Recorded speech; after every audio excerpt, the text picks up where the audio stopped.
Good evening, everyone. Welcome to the June 2022 Board of Finance meeting, our regular meeting, and thank you to Simsbury Community Media, who is filming this with our thanks. Please rise and join me for the pledge. I pledge allegiance to the flag of the United States of America and to the republic for which it stands, one nation, under God, indivisible, with liberty and justice for all. We have a quick housekeeping matter before we move on to public audience. We've had a request for executive session at the end of our agenda pursuant to Connecticut General Statute Section 1-206D regarding possible purchase of a parcel of land at 56 Wolcott. May I have a motion to amend the agenda to add that executive session? So moved. Second. Any further discussion? All in favor, please say aye. Aye. That motion carries. We have public audience tonight because we have two supplemental appropriations above what the voters approved at referendum. Is there anyone who would like to speak at public audience? Seeing none, we will move on. We have Tom Taberski here from Culture Parks and Rec and the town manager, deputy first selectman, and of course our finance director and our guest from the Housing Authority, Christine Winters. For the golf equipment purchase, before us tonight is a request to approve a supplemental appropriation for the purchase of a replacement golf fairway mower in the amount of $29,500 with funding from the golf maintenance equipment surcharge account. The golf surcharge account is funded by golf fees from users of the facility, not from property taxes. This purchase will replace a 2006 mower, acquiring a lightly used mower with an estimated life of 12 to 15 years. It is coming to us earlier than planned because the current equipment is failing faster than expected and replacement parts are more difficult to find for this old mower, and we got a very good price estimate. So I will open it up to either Maria or Tom to add to that. I think that pretty much covers it. The salesman that we work with, we put the word out there that if something became available, we'd like to take a look at it. Our staff has inspected the equipment. They're very pleased with the condition of it, and it'll become our front line. This piece of equipment will become our frontline mower. The current frontline mower will become our backup, and the failing mower will be sold for parts or recycled. And that money, the sale of parts, will then go to replenish The golf maintenance equipment surcharge fund. and effectively reduce the purchase cost. Yes. Okay. Any questions from members of our board? Yeah, I'm surprised it's just a differential. How many hours are on the mower? I think, I don't have it right in front of me, 12, I think it says on the current mower. Well, no, on the 29. The new one, it says on the quote, I can see that Robert has it. Oh, here we go. 1260, I apologize for not bringing it with me. Eight blade reels? No, there's a number on it. It says. Oh, 1,688 There you go. mowers. Yep. And how many are on the one that's kind of worn out? About 10 times that, I would guess. 10 times? Yeah. Okay. It's been well worn. And the useful life is how many years? 12 to 15 years we'll get out of this one. Oh, wow. Yeah, the last one was a 2006. We're at 22. So Okay. this one's in great shape. Our staff maintains equipment pretty well. It's a very difficult at this point to get parts for the Jacobson models they're just not available. So it's best for us to cut bait while we can here, and we have an opportunity that doesn't come along very often to get this trade-in mower. So. Great. Mike, we have Mike on the phone. Mike, I think, do we have Mike on the phone? Guess not. We do not have Mike on the phone. Mike, if you are watching this and join in, let us know. Or if you're on mute, unmute. And just for members of the public, if this was bought new, the cost would be? About $90,000 for a fairway mower. So it's almost And increasing by the day, it seems like. So it's almost 2/3 cheaper. Yes. So no question of the value here. Hi, Linda. All right. I took your seat, sorry. Here we go. Sorry, I'm late. May I have a motion effective June 21st, 2022 to approve the supplemental appropriation for the purchase of a golf course mower not to exceed $29,500 with funding from the golf maintenance equipment surcharge fund? So moved. Second. Any further discussion? All in favor, please say aye. Aye. That motion carries unanimously. Before us tonight, we have a supplemental appropriation based on the ARPA dollars that came in. As the first selectman indicated during the budget hearing, most of these are appropriated during the annual budget cycle, and most of the new money that's coming in, hopefully later in June, will again be appropriated during the next budget cycle. But during her budget presentation in April, she did indicate there were a few that they just could not complete in time, and they would be coming to us as soon as they were ready. And two of them are the nonprofit grant program and the supplemental appropriation for the Housing Authority. Christine Winters is here from the Housing Authority and will be available to answer questions if we need. Before us is a request to approve a supplemental appropriation for the funding of the Housing Authority in the amount of $100,000. In the board packet is a list of priorities the Housing Authority has ranked. I spoke with Amber, who is our Deputy First Selectman and the liaison to the Housing Authority, and the Chairwoman of the Housing Authority, Cheryl Cook, who informed me the appropriation is meant to be expended only for those capital projects listed in your packet, not for operating costs. With cost escalations, this will be a partial funding for some of the projects, so they'll go in priority. Any extra money will be applied towards the capital projects listed, so it's a limited appropriation.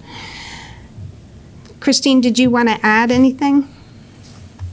Just, it's the first item on the list, which is the electrical panels, if I can speak. So anyway, they are the old Federal Pacific, which are non-compliant. So in order to be in compliance and with our insurance, that was, deemed to be the most definite thing that really needed to be addressed immediately, because that is affecting code and our insurance and that type of thing. The other thing was the heat pumps. So when they break down and need to be replaced, as with other items, getting parts and that sort of thing is difficult. And they are energy efficient, so replacing those are fairly expensive. And we do have a few of those right now that are in need of repair and replace. So, and the locking system is the original locking system. So it's very antiquated. So what we're looking at is to change the whole and get kind of up to, the 21st century and kind of put new levers on it so it's ADA compliant for people, easier access to get in and out. Have a better system than what we're using currently. Thank you. Amber or Maria, did you have anything you wanted to add? Yeah, I would just say that, the Housing Authority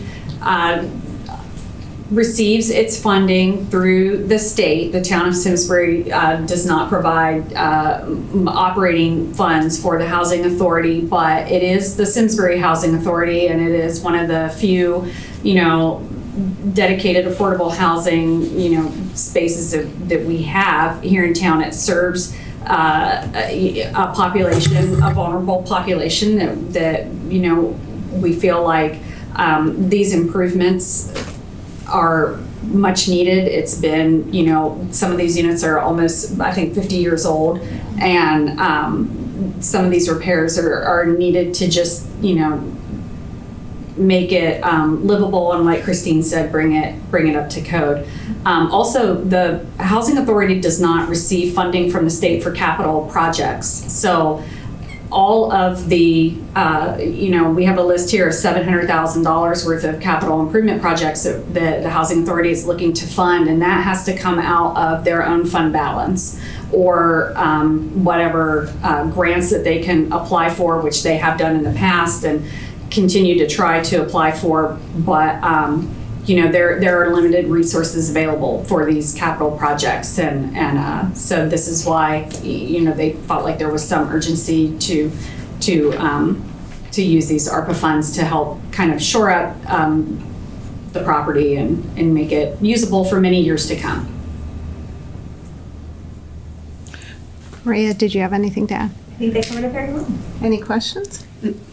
I do. I want to understand, because I think the housing project there at Virginia Connolly, and Been there many times. I've been there many times, and they do a great job, and it's really wonderful that we have that. service for people here in town, and I think actually we need more of those. Those, I think, often have a waiting line to get in there. Yeah. So just process-wise, it's just the top 3 out of all of these that you're asking for funding for? These top 3 Well, no, I mean, I'd projects? love to get it all, but that's what was appropriated at the Board of Selectmen meeting. The top 3 are your top Or our choices. top, yes. Right, like this is in a priority I put order it in list. priority. And so we appropriated $100,000 so that we knew that the first 3 items on the list would be able to be taken care of. And then any funds that are left over will go towards the remaining capital improvements that need to be Okay, that was made. sort of my question, was because Right. this didn't add to $100,000. Right, it does not. And I don't think that these first 3 items are hard bids yet. I'm not sure if, with inflation and everything, if there's going to be a little bit, if we're really going to come in exactly at $82,177 on those first 3 items. Right. So the $100,000 would cover that. Any additional will go towards the remaining projects. Well, it would encompass basically a 20% fudge factor. That was one of my questions. How real are these numbers, and when was the last time it was costed out? Well, this was just prepared for this purpose to give to the ARPA subcommittee. So, Yeah, I mean, when? it's not old numbers. Okay. And I They're not think, years old or anything, they're. No, I understand. The prices have moved very Right. quickly in the wrong, well, I'd say in the wrong direction. We'd all agree.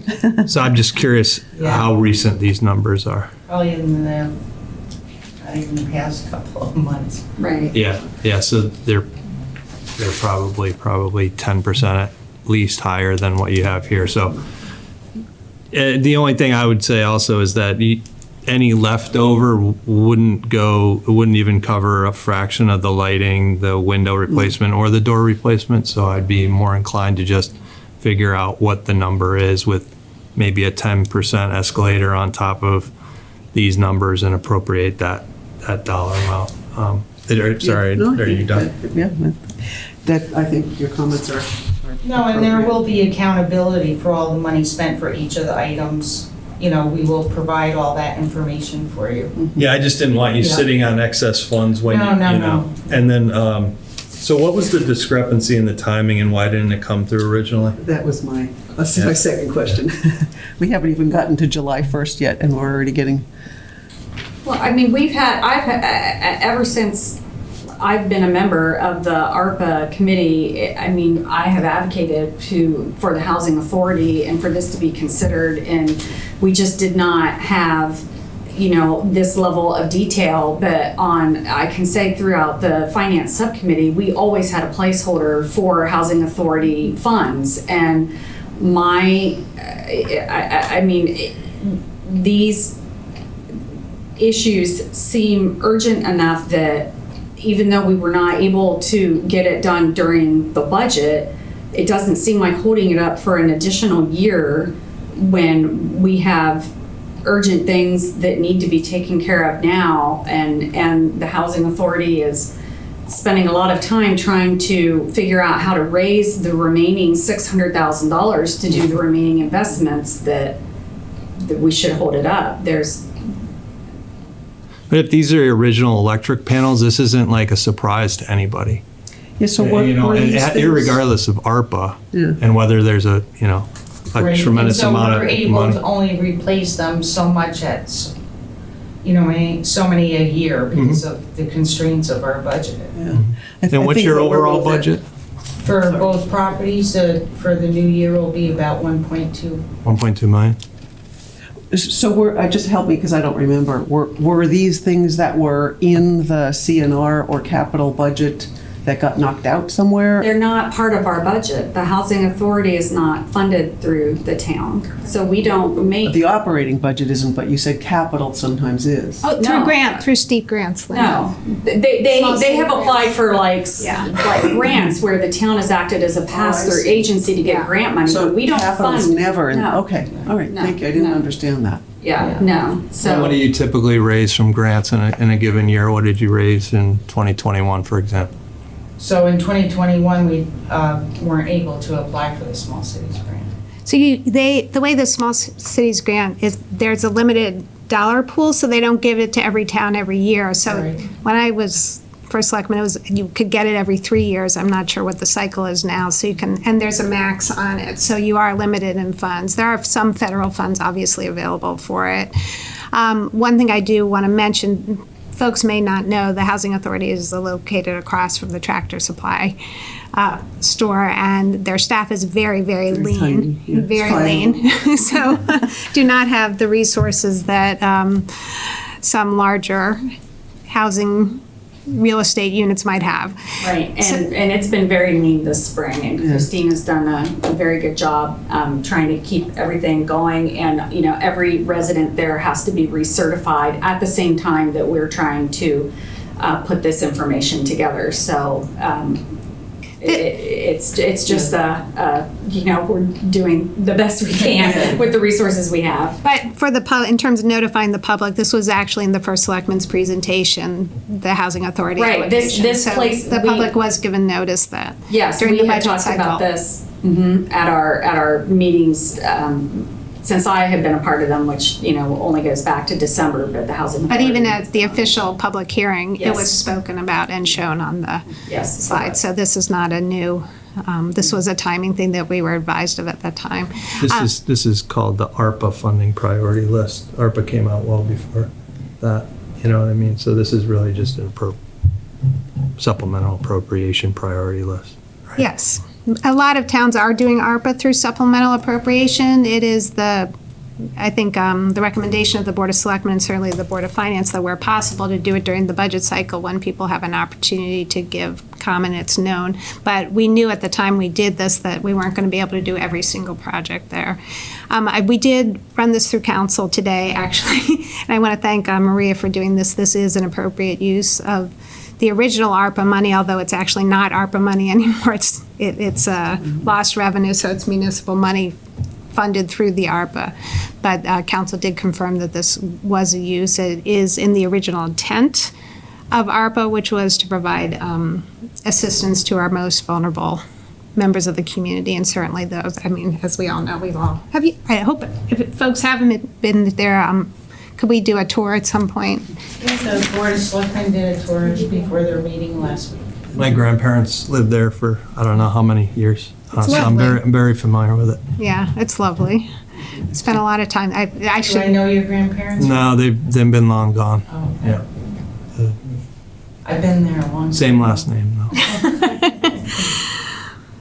Well, it was helpful to me to understand. I didn't understand that that it was never in the capital budget, and so you have to fundraise through grants for the balance of what we're. There's state and gonna do federal today. grants that are available to housing authorities typically, but with They're limited just funds. Mostly state, because we're only Right. funded through the state, no federal dollars. Right. So when was the last time you were through the Board of Finance with a capital request? Do This you is- know? Never, Okay. This would be the first. And it's not a continual, it's not that, right. but I can foresee a situation next budget cycle where there may be a request during the budget for additional appropriation, because as you saw, there was quite a bit of need that is unmet at that point. But that will come to us upon the recommendation of the Board of Selectmen, so. That's my question about the grants. To me, it sounds like they've been able to meet their capital needs through the grant program. And so maybe, is it pandemic related? I mean, that would make sense to me if certain grants weren't available. And when you apply for grants, they're competitive, so you can apply for it year after year, but you don't always get it. It just depends. I would say the grants have not been sufficient to meet the needs of the Housing Authority. And when we do go through the temp, folks may not realize it is actually one of the heaviest burdens.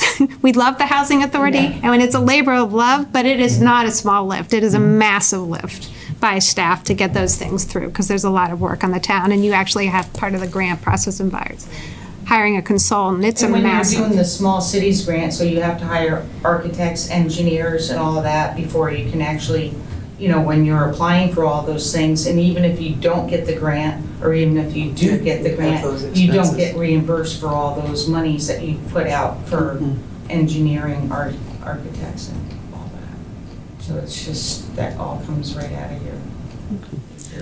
Well, I move that we Okay. support this, Well, then, unless you want to your. Yeah, do we have do to an fund, amount. yeah, do we have to fund the full amount? Linda can make them, do you want to make a motion? I'll Yeah, let no, him- go ahead. Let him make a friendly amendment before I make the motion. May not I ready. have a motion effective June 21st, 2022 to approve a supplemental appropriation for partial funding for the Simsbury Housing Authority capital projects as submitted, not to exceed $100,000. Yeah, I'll move that. Is there a second? Second. Any further discussion? And hang on. All in favor? But wait, Aye. I think he's trying to. make Yeah, it- I mean, make it's it- close enough. Yeah, I'm in support. All in favor? Thank you. All in favor, please say aye. Aye. The motion carries unanimously. Thank you. Okay. The second supplemental appropriation using the ARPA money, again, was mentioned during the budget hearing on April 6th. As something that was not yet complete, this had to go through multiple reviews of council, and as I understand it, will go through one final review by council. Before us is a request to approve the supplemental appropriation of $150,000 to provide funding for a nonprofit grant program described in your packet to address the need or negative impact of COVID-19 the public health emergency. I did speak with the First Select Woman, Wendy Max-Studis, who could not be here tonight. She indicated she was working with the town manager, Maria, to ensure the application indicates the nonprofit benefits Simsbury residents so that there is a public purpose or public function. As members of the public may not be aware, but we actually can't appropriate money unless there is for a public function or purpose. They will be recommending the First Select Woman indicated they'll be recommending criteria for the Board of Selectmen to evaluate the submissions because there will be a subjective evaluation. As a reminder to folks, during the budget, we applied ARPA dollars to lost revenues and transferred those funds to capital reserves as a holding mechanism. And let me start by turning it over to Maria and Amber to see if there's anything they wanted to add, specifically who this program is intended to benefit and the public interest and function being served. Thank you. Yes, we have as you can see from the packet, we have our application draft of the application for this, and our intent is that we would be able to see, you know, the nonprofit that is requesting the funds. We have places on the application for them to indicate the target population that their programming reaches, and what specific service or program that the money may be for, the total number of clients served, the number of Simsbury clients served. They have to disclose any other COVID-related assistance that they have received over the past couple years. And you know, when this originally was thought of, this nonprofit program, the genesis of it was when it was under the interim rule, where the rules were much more stringent regarding the ARPA expenditures, and even though the money is not still subject to those stringent rules, we are trying to hew towards the spirit of what ARPA funding was, and so that's why we have asked that they disclose how the monies will be expended, how it addresses a need or a negative impact of the COVID public health emergency, and then also expanding on, you know, their programming and how they are serving the residents and addressing, you know, needs from the pandemic. So we are hoping that we have asked for sufficient information, also information regarding the financial health of the entity. They have to provide information to us about their board of directors, their annual reports, a recent audit, summary information, in their 501c3 determination letter. So we should be able to evaluate, the agencies that are asking for this funding, the reasons why they want the funding, and if it is for programming related to negate the impact of the pandemic, we should be able to see who that is targeted towards, how many people we think they'll serve, and what that program is. Go ahead, Linda. Just as a, by the way, a lot of small nonprofits don't have a true financial audit, so number 3 would be pretty hard for them to. Right, and I think They'll have a 990. Right. So I would give them the Right, we'll do. alternate to Right. just file a 990. Yeah, that's typically what we do for the annual process. Yeah, okay. And so I just wanted to understand better, is the idea here for the money to be used for something that is a service going forward? Or can they use it for, like, hey, they lost a lot of money during the bad times, and this just makes up part of that whole? Right, I think we did not want to preclude one for the other, because there could be unmet expenditures or expenses related to the pandemic or losses that they have suffered that by showing the additional assistance they've already received, they may be able to demonstrate that they still, have unrecovered losses. But we are mindful that as we continue to recover and move away from the pandemic, there could just be some programs and things that they're trying to address needs in the community that may be, present, that are dealing with, lingering impacts. As we know, we hear about in the news all the time, the mental health impacts of the pandemic. Mm-hmm. And, that can flow through to domestic violence impacts, to drug and alcohol abuse. So there could just be some prospective programming efforts that could be, Sure. Have large needs and more people that can use such services because of the impact of the pandemic. So. Okay, sounds good. All right. Any other examples you can give? Because we did appropriate monies to social, mental health, and the social impacts. What else could we? Just curious as to how we came up with 150,000, and just maybe a couple examples of who it might go to.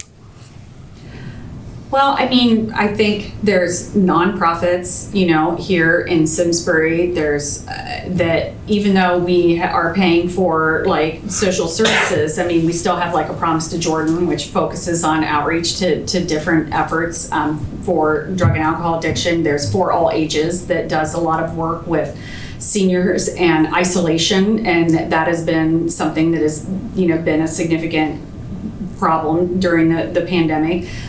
There could be nonprofits that are not necessarily, that serve Simsbury, like Gifts of Love is a nonprofit that has a backpack program for food insecure school children, and a lot of those backpacks are delivered to Simsbury schools and benefit families here in Simsbury, even though Gifts of Love, has connection to Simsbury. But so those are, I think, some examples of what we would envision getting applications for. All right. Derek may have taken this as far as it can go. I just note that sometimes the smallest organizations with the lowest overhead, locally applicable, can do the most good, and I recognize that. It's somewhat subjective, I'll tell you that. So my question is, okay, we're leaving it to your judgment to give a lot of up to $10,000 grants to worthy organizations, and to have some sense of what criteria you'd be doing. And Derek's question kind of led in that direction, so you may not have further guidance to offer on that. I think it's a good idea, but it is a bit open-ended of necessity. I was just observing that and looking for some guidance. Right. I think that I don't know that we want to, the intent is not to guarantee funds for anybody that applies. So I think that, we have a capped pool, and we are, closely scrutinizing, I think, the entity's, nexus to our community to make sure that the benefit is here. But as for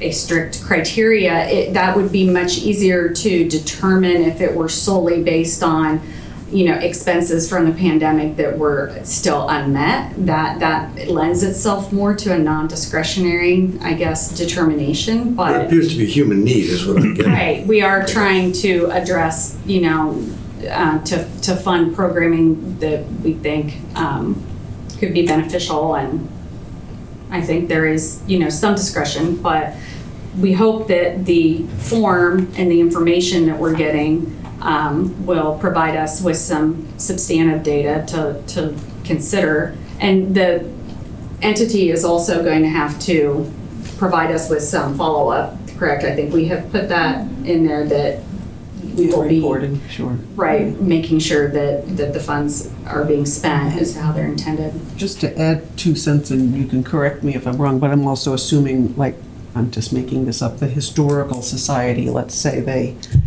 couldn't have the kinds of programs that they normally have that people paid to go to, and they lost their, I think it's not just, food and healthcare kinds of things. It might be other broader things?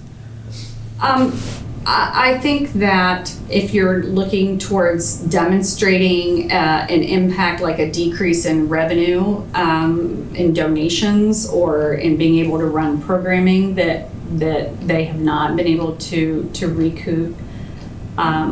Like if we had a Camp Current kind of equivalent that got shut down for 2 years, or that kind of thing. I don't know, just off the top of my head, there's probably lots of different kinds of organizations that might try. I think, like I said, we are trying to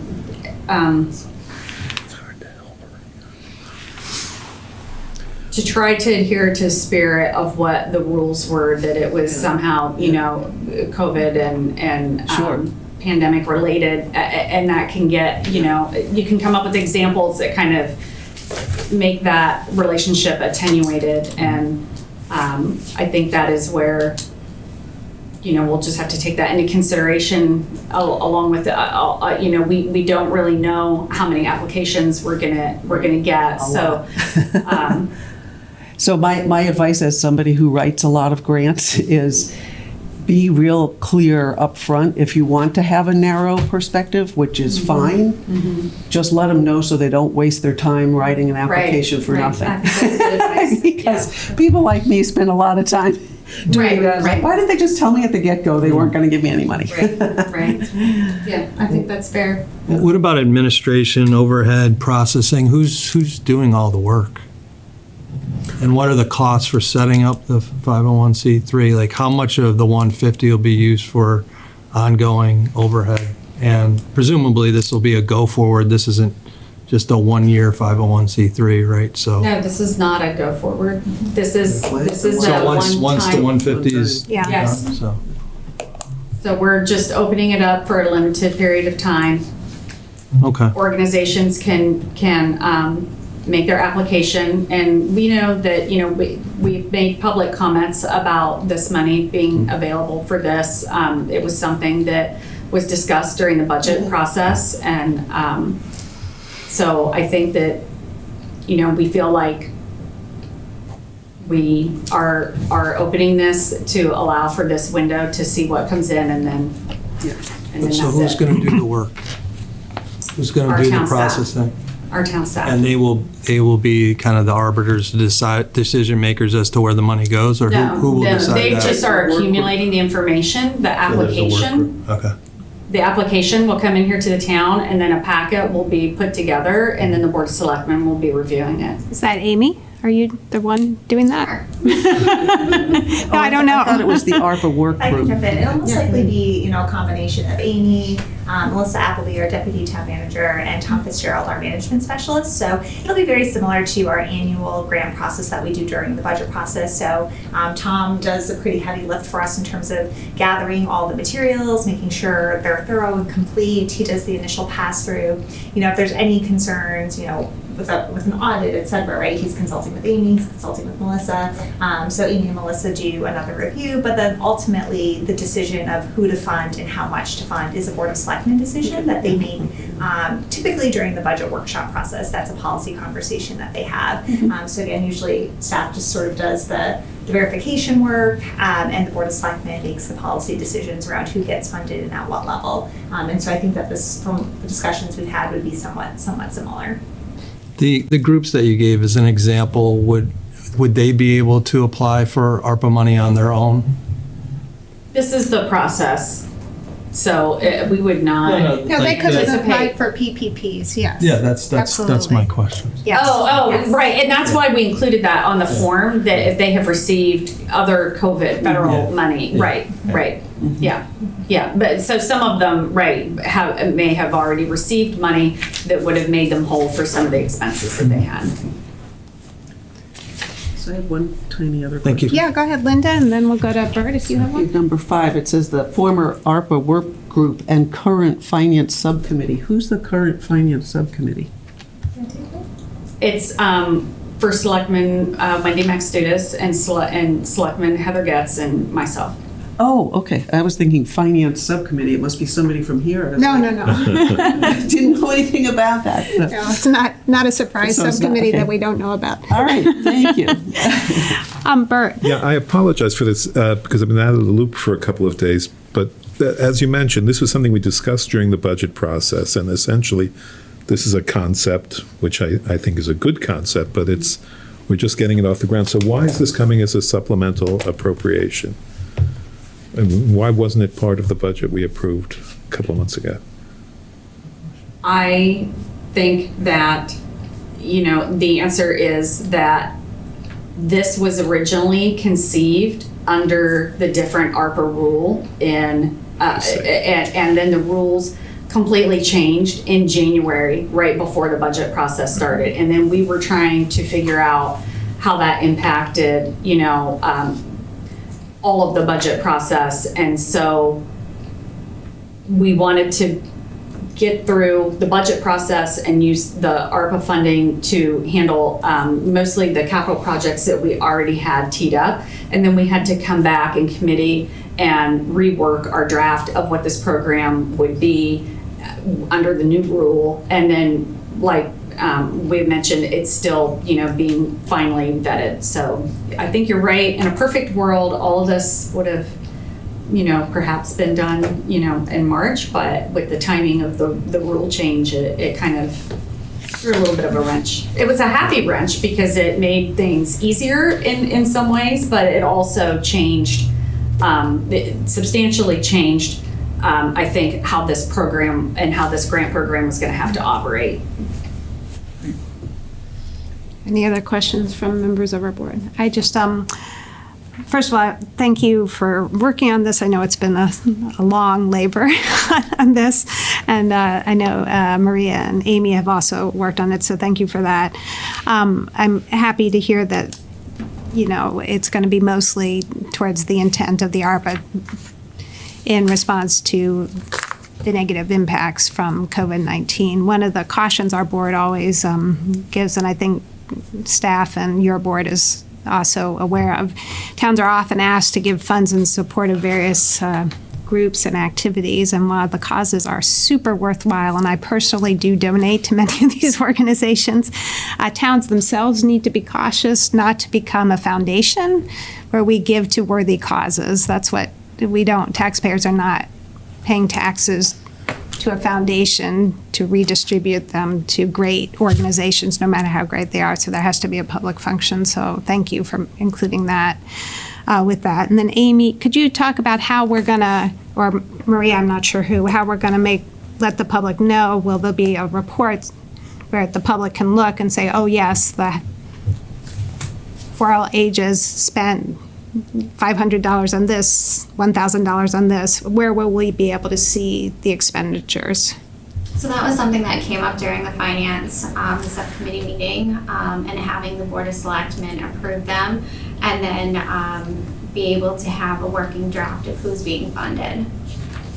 during this. But the actual, we're going to verify that it was actually, I mean, what we've seen, unfortunately, across the nation is people have applied with good intent and used Just money. to make sure that they're doing what they say they're going to do. So yeah, we have some sample documents in process. They've already been reviewed by Bob. These are when the interim rule was out and the rules were super strict. So we do have a sample grant award letter with a request for a final budget of what their expenditures are going to be. And then in that award letter, we'll also include a smaller agreement that touches on the terms, the reporting requirements, the laws of compliance, code of ethics, things of that nature that are pretty standard in a grant agreement. And then for the quarterly financial reporting, we have a sample document that has the budget that they submitted, the spent to date, and then the balance remaining, if any. And then they'll have to provide either copies of their expenditure reports or of their actual receipts and sign off. And then we can determine how long they'll have to spend the money, which we still need to determine. That was my next question. How long? I know with town projects, if you haven't expended the money on a capital project within 3 years, it reverts to the town. So I'm glad to hear there will be a reversion clause in there if it's not spent. So thank you for that. And these documents on verification are public information, so the public will be available. It might be helpful to post those online just to take away any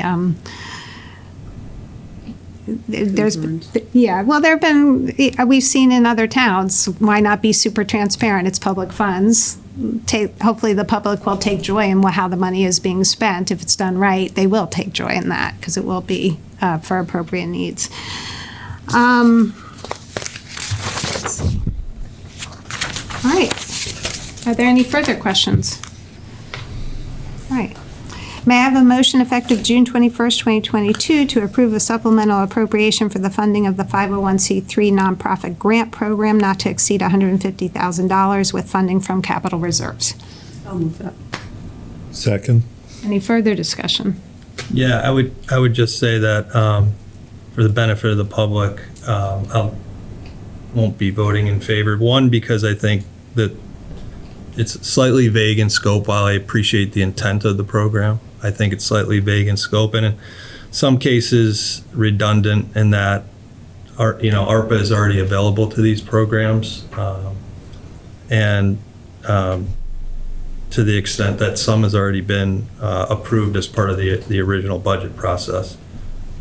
So that's just wanted to include that. Any other comments? Okay, all in favor, please say aye. Aye. All opposed? Let the record reflect there, one opposed, Derek Peterson. All right, moving on to Meadowwood. Before us is a request to approve an appropriation for the Meadowwood barn demolition and legal expenses in the amount of $41,000 and to create a new capital project for the Meadow demolition project. For members of the public, this is a little complicated and a little bit of cleanup. I worked closely with Amy, the Director of Finance, and Maria Capriola, Town Manager, after identifying an issue that is being addressed tonight through our actions. As members and those watching may recall, Meadowwood open space property was acquired by the town on September 29, 2021, with an approved appropriation of $2,515,860. In October 2021, the barns began to collapse and needed to come down. That happened again in January 2022. Bond counsel indicated to the town manager, Maria Capriola, that these demolitions could appropriately be charged to the project, and they were initially so charged. At our quarterly budget review, this board may recall, we were advised that the town had spent more than what was appropriated by the citizens of referendum. As a reminder to members of the public, appropriations are legal caps on spending, and if you are in the schoolhouse rock generation, that's the power of the purse and separation of powers when we're talking about appropriations. Certainly no one is questioning that the barns were a safety hazard and needed to be addressed. These dollars absolutely were expended for a public purpose. Our actions tonight are process and procedural. Part of the motion includes separating this $41,000 expenditure from the Meadowwood project and creating a new independent project. Were we to keep this expenditure charged to the current Meadowwood project, we would need to go back to referendum, similar to what we've been discussing with Latimer. If you recall, they need a supplemental appropriation if to do we have to go to referendum? And we would. Upon bond council's recommendation, the creation of a new project appropriation separate from Meadowwood will eliminate the need to go back to referendum, and the approval of the appropriation of $41,000 will bring the project into full compliance with state law and charter. The Board of Selectmen voted to recommend these actions, which they are required to do before we can consider it as a supplemental appropriation, and they did approve this they did make this recommendation.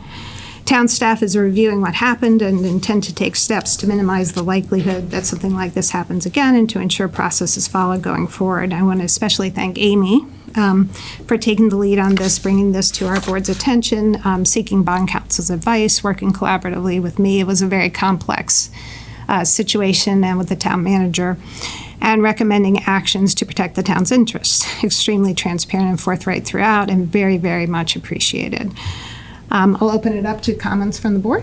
Or before we do that, give Maria, Amy, or Amber an opportunity to speak.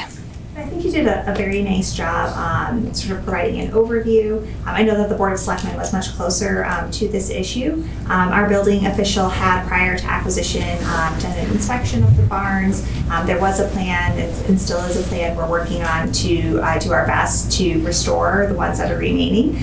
There were always plans to do temporary stabilization measures. We knew several of the barns, the ones particularly along the Firetown Road area, were in a dilapidated state. How many are there?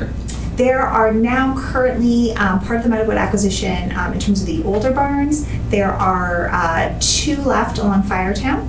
And there are also 2 left right across the street that were part of the Triangle purchase back in 2008. So we have a total of 4. They always look dangerous to me. Yeah, so we did take the planned temporary stabilization measures for those barns. We're currently working with the State Office of Historic Preservation. They have just recently awarded us 2 grants for further architectural and engineering and planning and design services, working towards the more permanent restoration of those barns. You may recall during the acquisition phase, while they have not provided us with a firm number, we're sort of anticipating somewhere in a minimum of $300,000, maybe upwards as much as $450,000 for the permanent restoration that we're anticipating SHPO to provide for us for that project.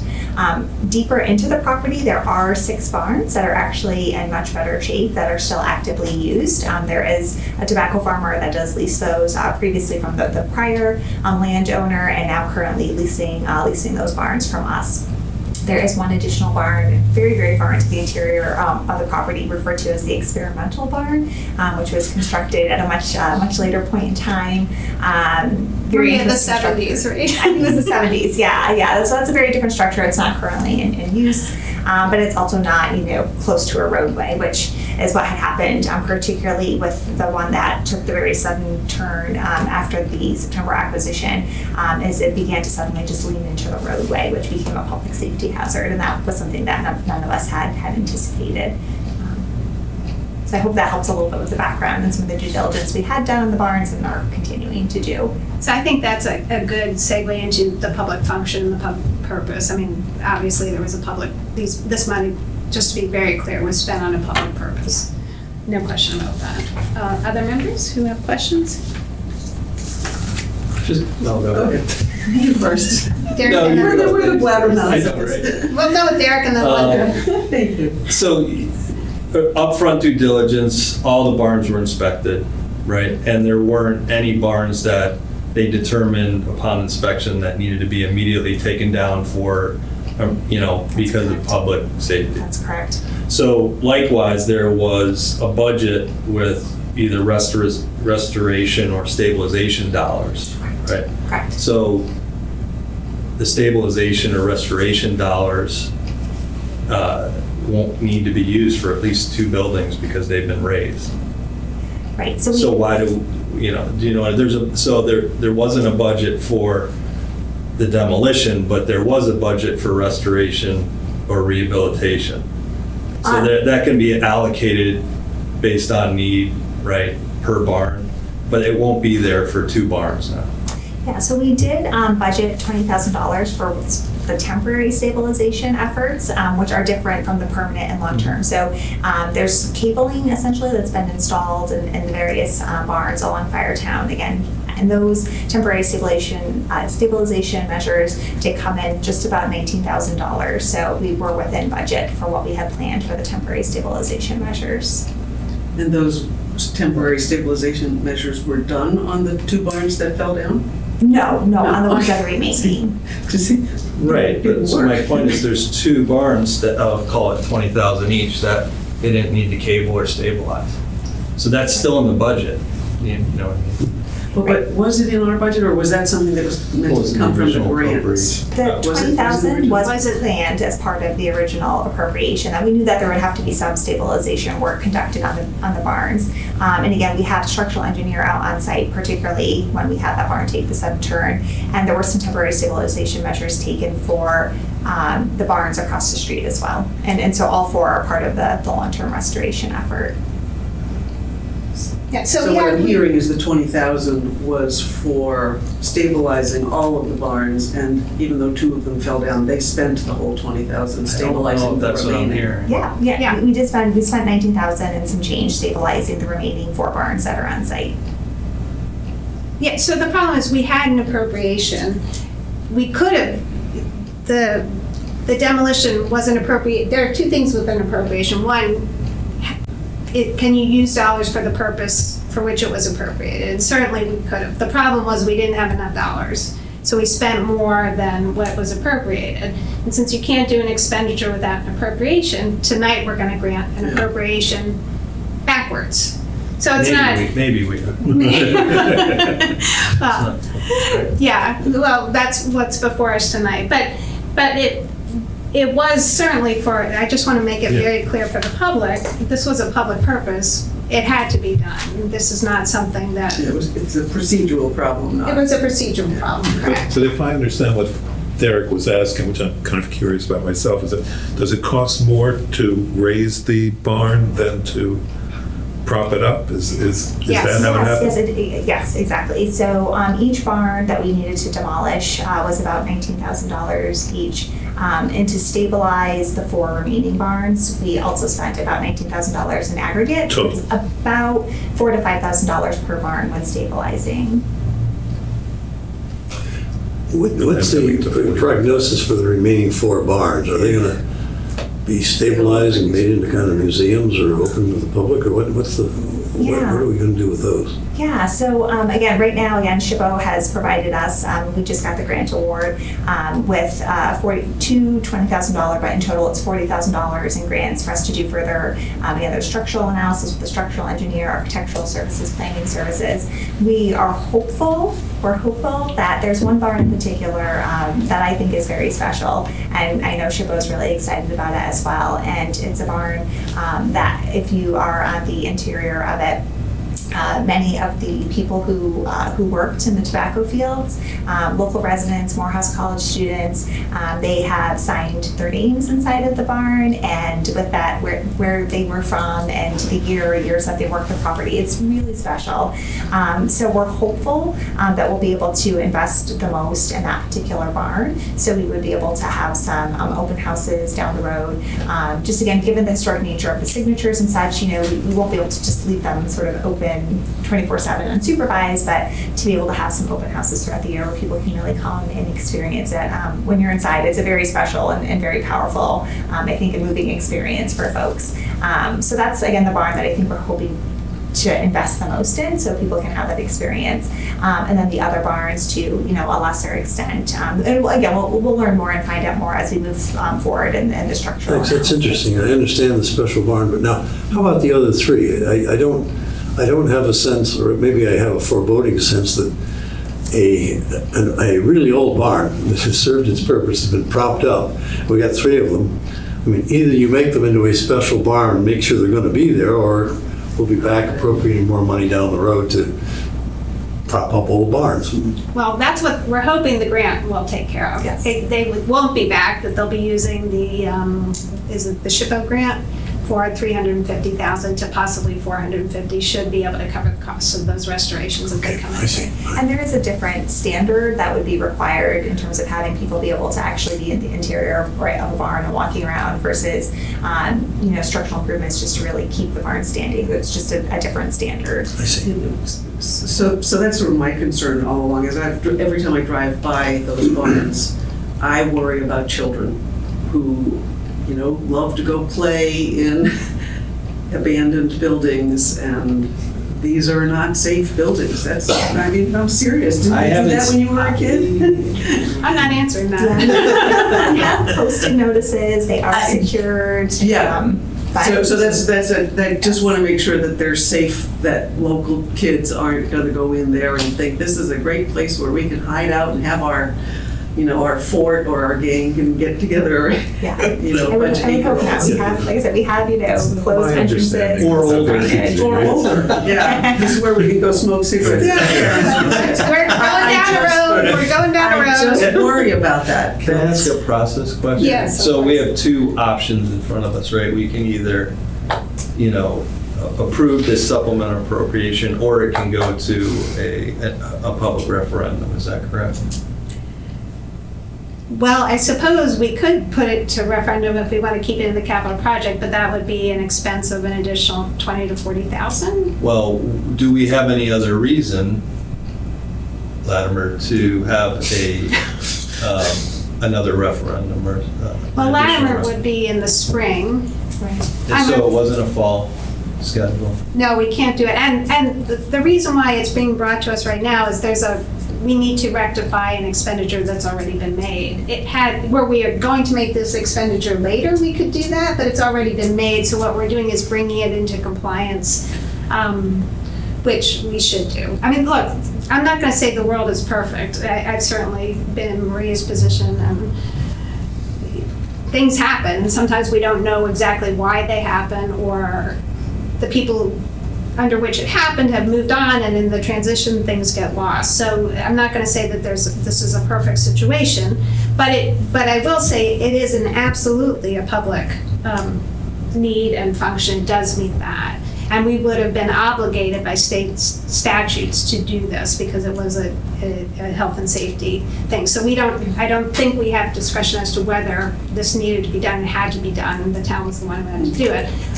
Obviously, and Maria and Amy are very aware that there was a process issue, and they're on top of it and looking into it and making sure it doesn't happen again. So it's one of these, it is what it is. It was not an unreasonable expenditure. In fact, it was almost a mandatory expenditure. So going forward, it's, always the best, to your points, is you get the appropriation and then you do the expenditures. Not great to do it backwards, but sometimes that happens, and when it does happen, our job is to fix it. And how do we take care of the town's interest? And in talking with bond counsel and Amy, and actually bond counsel Amy went through mostly that.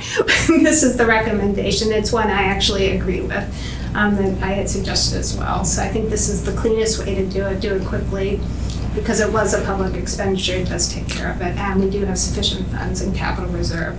And the one thing I forgot to mention, which I think is very important, and to your point, Derek, is that the plan, and we will make this part of the motion, is to replenish capital reserves for current year savings.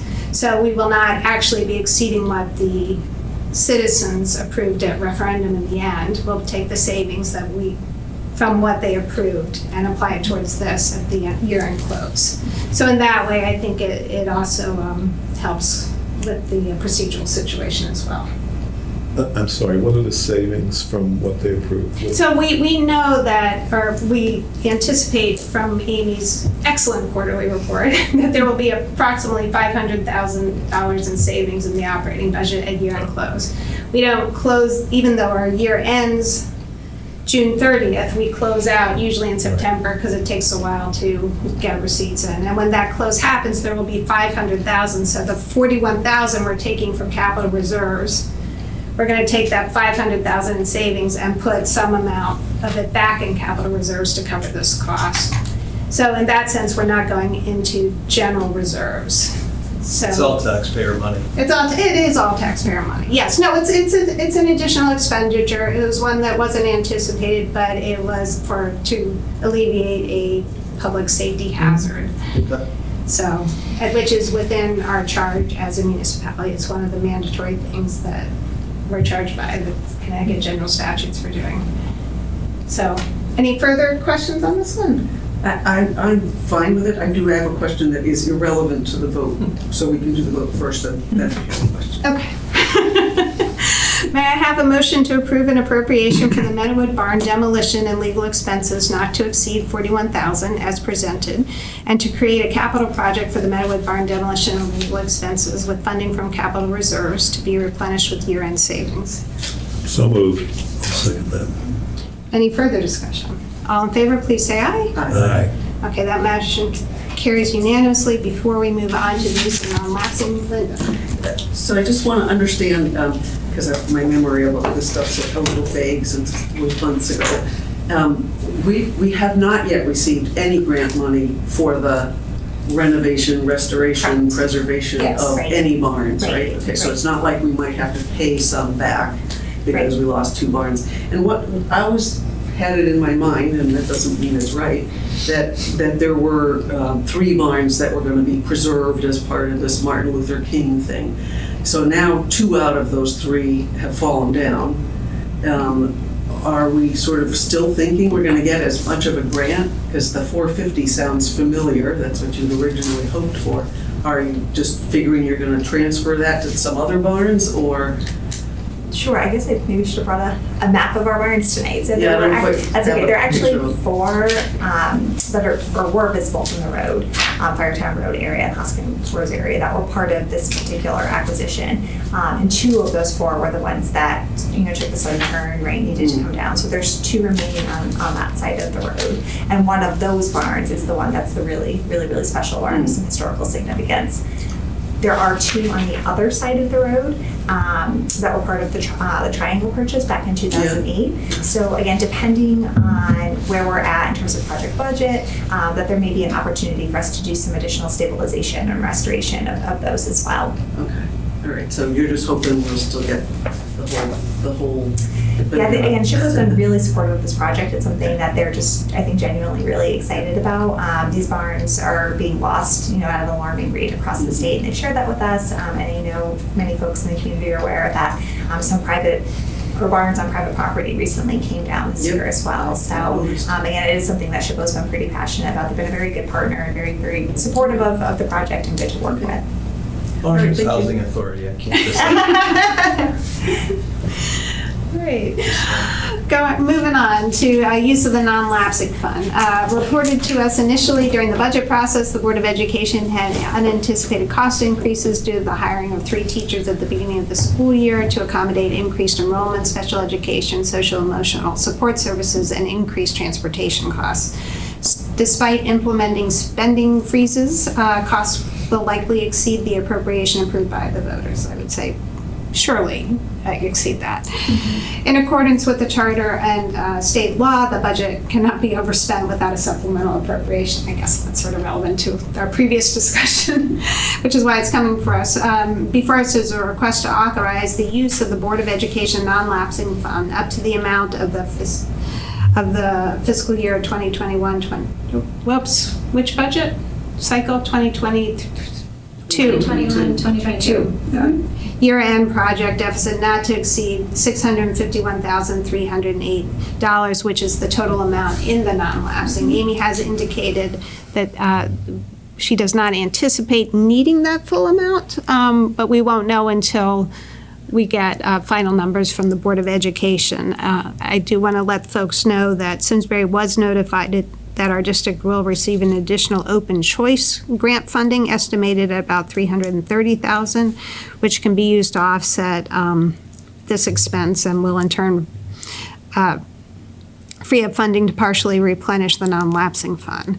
This will allow non-lapsing funds levels sufficient to cover the cliff funding identified during the budget for the social workers as those get added in later years, as intended during the fiscal year 23 budget plan.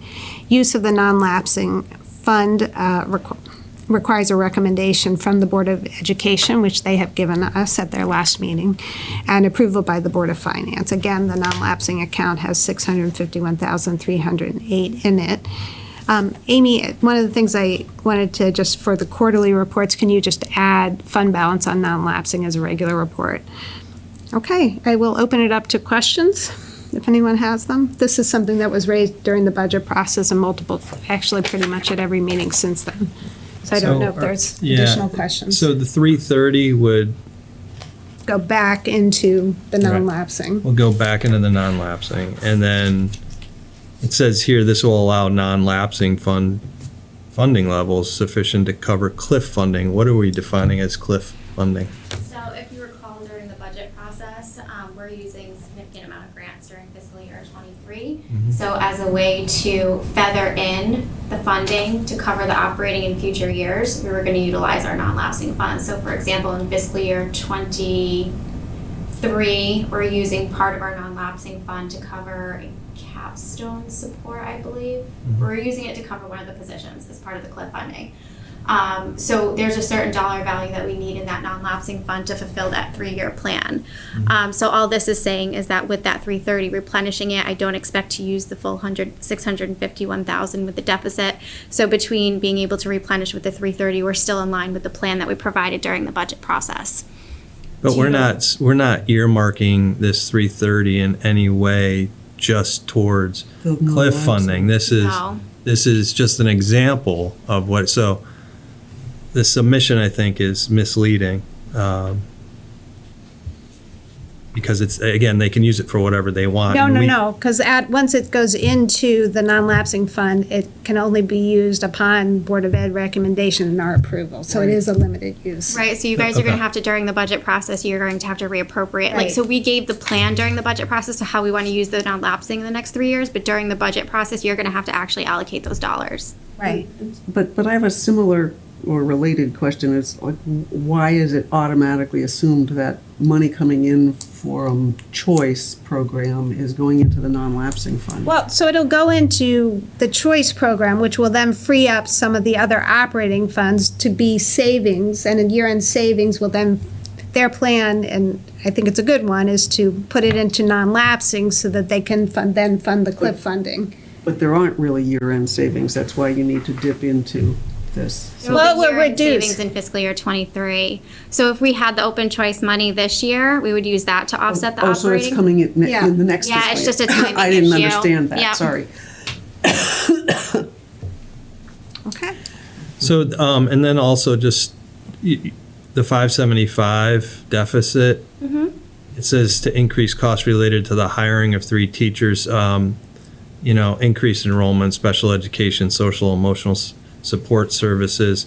It doesn't mention, so this was not part of the original, their original budget for this year, is that correct? Right. That's right. But they're not saying why they had to hire the additional teachers. Was it a result of the pandemic? No, so, well, actually, yes, kind of. So it was due to the enrollment and keeping the class sizes a certain size because of the pandemic. And then the increased special education, social emotional support services was related to the pandemic needs. When the kids came back into the classroom, there were multiple amounts of evaluations. The special services director gave a really good analysis on, say there was from September to March, there was 20 additional evaluations for whether it be student behavior, learning loss, things of that nature that had to be addressed during this year. From like March until May, there was another 20. So they have seen a huge increase in requests for services and needs for services due to the pandemic. And then the transportation cost, this was unexpected due to the labor shortage in hiring the drivers. So our current provider that we contract with for transportation services was not able to accommodate our need, and we had to go outside of our current vendor. Everybody's in a similar situation. Prices have skyrocketed. Is fuel included in transportation costs, or is that a separate line item? That's part of our transportation cost for our contract. Okay, thanks. Sure. All right. No, thanks. Yeah. All I right. thought you said ours, that's fine. Anyone else? Okay. May I have a motion effective June 21st, 2022 to authorize the use of the Board of Education non-lapsing fund up to the amount of the fiscal year 21-22 year-end projected deficit not to exceed $651,308. I'll move it. Thank you. Second. Any further discussion? All in favor, please say aye. Aye. Okay, the motion carries unanimously. Moving on to policy review annually did Mike ever make it online? Mike, you there? Okay. Annually, the Board of Finance reviews its policies to ensure they remain effective and in compliance with best practices. Our OPEB retirement healthcare trust investment policy is our oldest from 2007, and Derek has agreed, thank you, after I twisted his arm, to bring this to the retirement subcommittee for our consultants to review and Amy to review and to recommend any changes advisable through the retirement subcommittee, and then eventually that would come to us. So Derek, I'll sort of, as chairman of the retirement subcommittee, will steward that through, yeah. Thank you. And then I've also given Amy a draft policy of a structurally balanced budget, which is based on a template provided by Government Financial Officers Association. It's literally, I just took their template and added our town equivalents to it. But it will be coming to, it's with Amy, she always takes what we write, make it a little tighter and better, and that it will be coming to our board in July for a first read, and then any edits that the board wants, and then for final approval in August if the board is ready for it. And I know, Linda, you had the 2014 policy you wanted to talk about a little bit.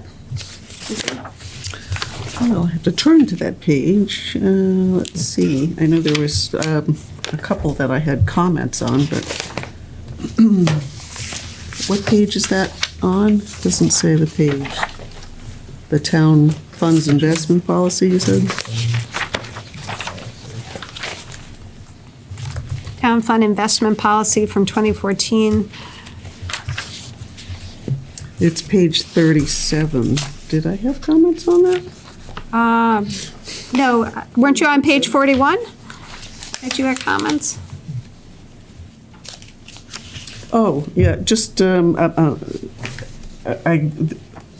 sets of comments. Under 2.0, that second paragraph, I just thought we could clarify it because I didn't quite understand what it was trying to say.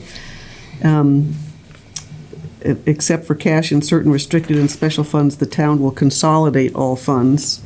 I sort of interpret that to mean that, nobody should have separate reserves, but it should, our reserves are the general fund. But I'm not sure if that's what that means. And then the second sentence, investment income will be allocated or charged back to the general fund.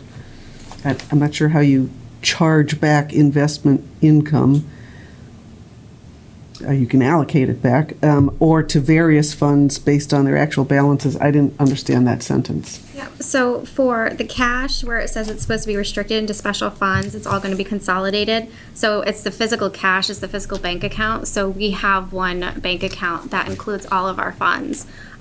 So maybe we just need to say in a single bank account.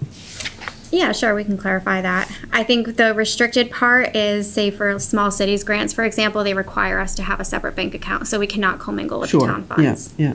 And then the second sentence, what's that supposed to mean? The investment income to be allocated or charged back. Charged back is honestly just an accounting term.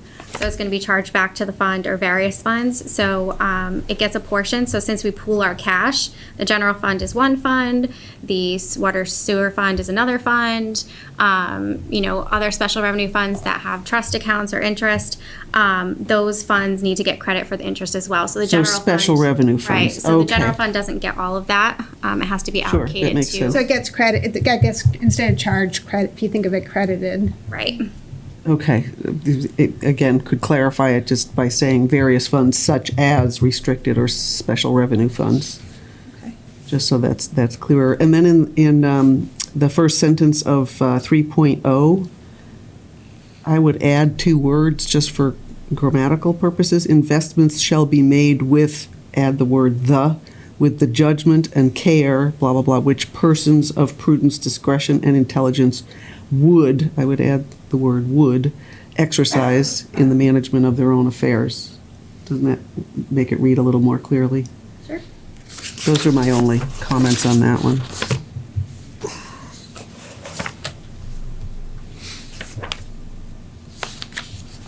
I know I had comments on a Doesn't couple that imply others. that someone other than persons of prudence, discretion, and intelligence are exercising their judgment in our affairs? Sorry? Say that again? All right. I missed a joke. It could be. I wish I'd paid more attention because I would have. You might be right. You might be right. Say it again, Bert? I mean, isn't your suggestion, doesn't that suggest that that the management of our affairs are in the hands of someone other than a person of prudence, discretion, and intelligence? Since you make it a conditional, you say. Let's just say she's ensuring that things go the way we hope they do. I think to read it briefly, investments shall be made Yeah, with no, I the understand. judgment that That such a a person would exercise. If we had such a person, they would exercise that judgment. Do you have an alternate suggestion? No, I don't. All right, so we'll get those ready for July presentation. Then, Amy or Maria, are there any other policies you think this board new policies the board should consider at this point? I don't think so. I Oh, had sorry. another Yes, Linda, go ahead. policy wordsmithing thing. The first one was the rules of procedure, and I think you need to get Bob DiCrescenzo to take a look at whether we can even do what I'm suggesting. But what it says in number 3 is that if there are two people who both want to be co-chairs and it's an even 3-3 tie, so we can't agree on which one should be chair and which one should be vice chair, that, we hope that they would become co-chairmen, but that otherwise the Board of Selectmen would choose would choose such officers from the membership of the board. And what that enables is that the Board of Selectmen, let's say it's Bert and Derek who want to be each chair. Silly boys. Okay. Derek has it. And the rest of us absolutely don't want it. But the Board of Selectmen is given the opportunity to pick anybody from the membership of the board. So they could pick Art and I, even though we didn't want it. And they aren't limited to picking between Bert and Derek, who've thrown their hat in the ring.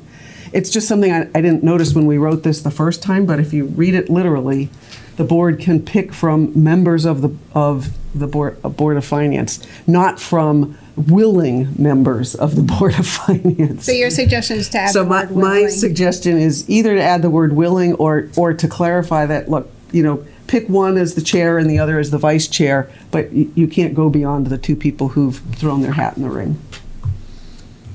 We could get that reviewed by council. Okay. Yeah, because you're not forced to take the position, right? You cannot be forced, If the yeah. Board of Selectmen said, okay, we want, me and Art. Well, and that we would be a don't- pickle. Yeah, and we wouldn't, Well- we didn't want it, then. That's what she's addressing. Yeah, people Yeah. sometimes rise to the occasion, like when they're pressed by their party or whatever. But it just would make Yeah. more sense. It seems fairer to me that the two people who, offer to be chair, That they should get it. that they should be chair and vice chair Yeah. or co-chairs. Yeah. If the rest of us didn't step up, then we shouldn't be suddenly thrown into that position. No, we're saying the same thing. A man in Some the have arena. greatness thrust upon them. But there is a reference here to pursuant to the Connecticut general statutes, so you got to check with Bob on what we're limited to do there. That may be the only other thing. And you're doing the retiree one, right? That's Yes. really old.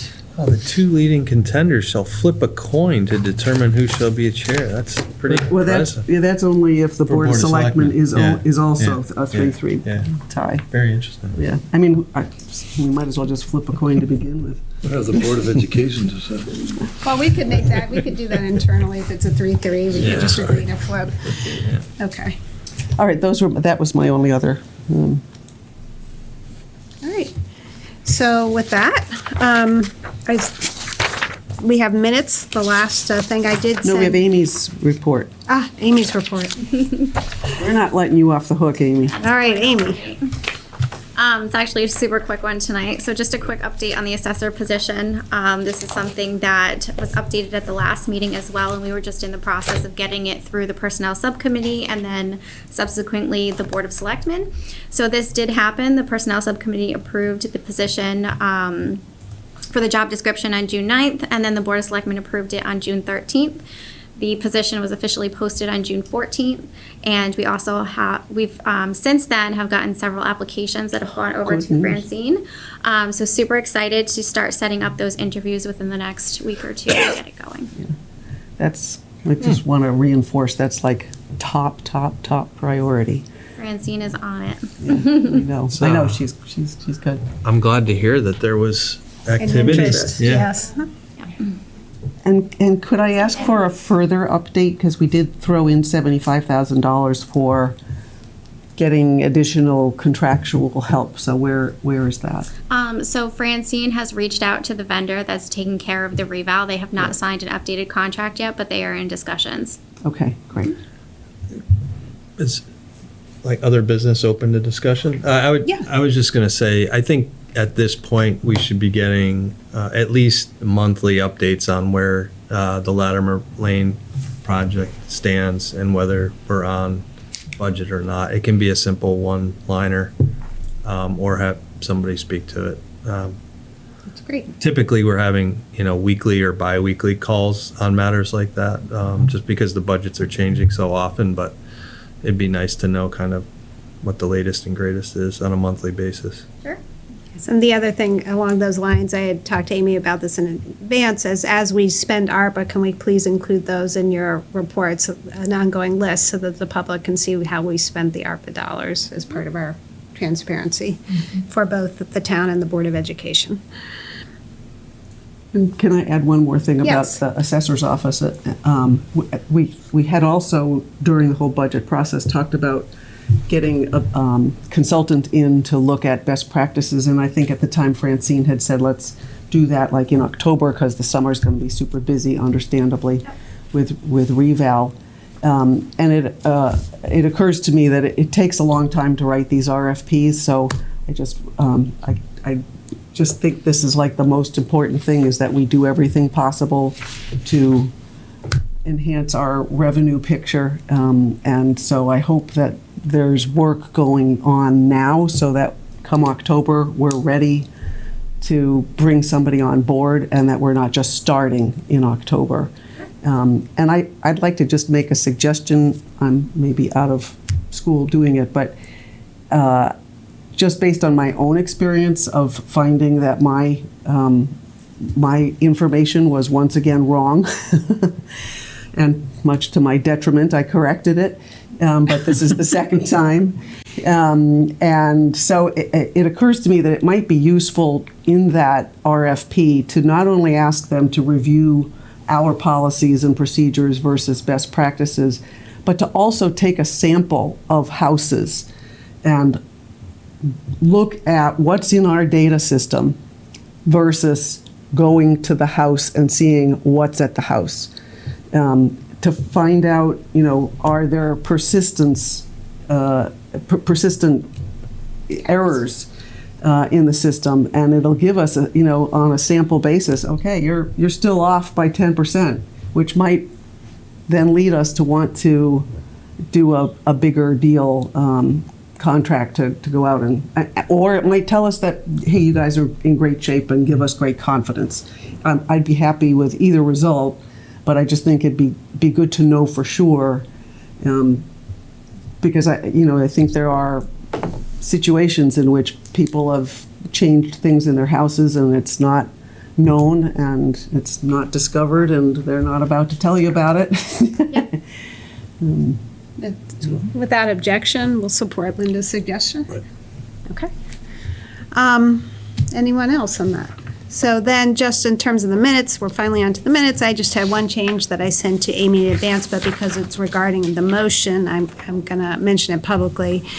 On page 65 of the packet, page 2 of the May 17th minutes, in the second paragraph in the motion, it changed the word commit to assign. We made a motion to assign dollars in capital reserves, and in fact did not make a motion to commit those Latimer dollars at this point, because Amy said it would come back to us later for the full commitment. Okay. With no objection, we'll, may I have a motion to approve the minutes with that change? Second.